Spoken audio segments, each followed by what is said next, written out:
Alrighty, what is up, all?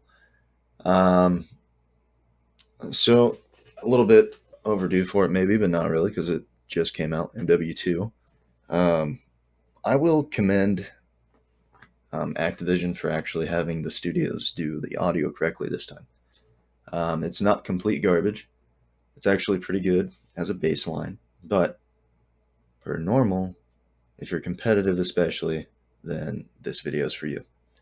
So first off, Dolby, we've kind of recycled um, an old EQ, and it's just one of the best overall EQs that you can have.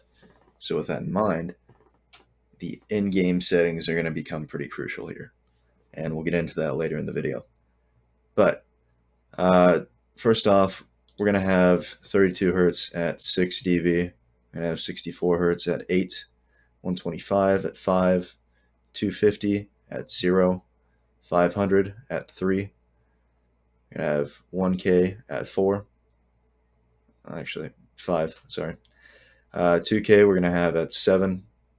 4K we're going to have at 4. 8K we're going to have at 3. And then 16K we're going to have at 4. So as I was saying, in-game settings are going to become pretty crucial here. So let's go ahead and get MWII opened up and take a little look-see, shall we? Okay.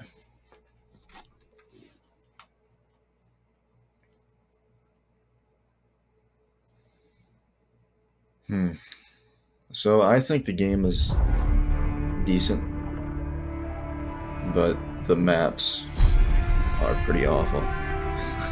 If I'm completely honest, these are not the traditional 3-lane maps. They weren't even creative about it. They just kind of threw crap together for most of them. That's how I feel. If you guys think differently or you agree, feel free to let me know in the comments. Open to different takes and perspectives on it. Anyway, let's go ahead and work our way into the settings, audio, and headphone bass boost.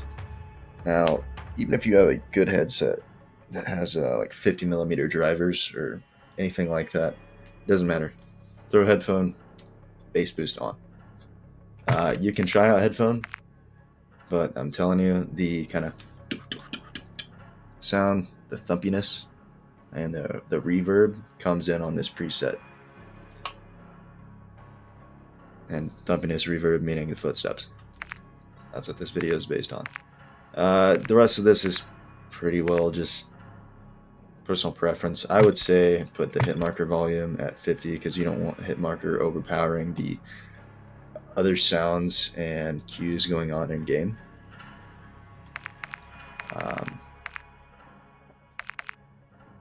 Yeah, as previously stated, the rest is pretty much personal preference. It doesn't quite matter as much. Then again, so that you can hear mainly the game, I would say put the voice chat volume lower, about 40, because typically people are loud as hell in this game anyway, so you don't have to have it all the way up. Of course, set it to where you need it. That's what matters. Actually, one more thing, hit marker sound effects. I would say put it on classic, not Modern Warfare, none, because you do want to know you're hitting your target, but you don't want Modern Warfare, which is just, it's very overpowering. Classic is just kind of like the, I like it. Anyway, mimic these settings if you have anything different, and that's pretty much going to wrap it up for here. If you guys want to see other settings or whatever, just let me know. I'll make a separate video. But that's pretty well does it for this one. I will go ahead and cover SteelSeries once more.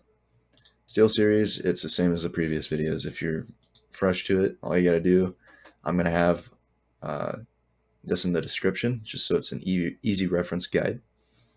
But all you gotta do is essentially come over here and set everything individually. I know it's opinion, but you don't have much of an option.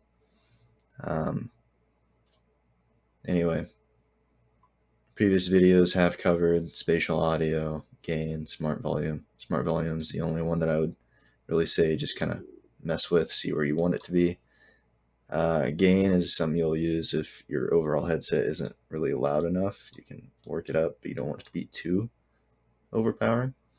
Spatial audio rarely works. Spatial audio in this, however, is decent. I still don't like it. I'd say don't use it. But I don't have every headset ever made, so maybe you guys have one that's actually pretty good.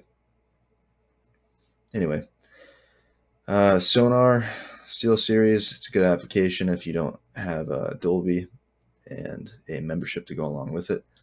It's got some decent little tools available to it, so it's free. Can't go wrong there. But most importantly, do not use sound virtualizer. Do not use volume leveler. These things do not typically work very well, and when they do, it's minimal. You're better off with an actual EQ. This is my first take on it, so if you guys want the most up-to-date videos and the best possible EQ, stick around.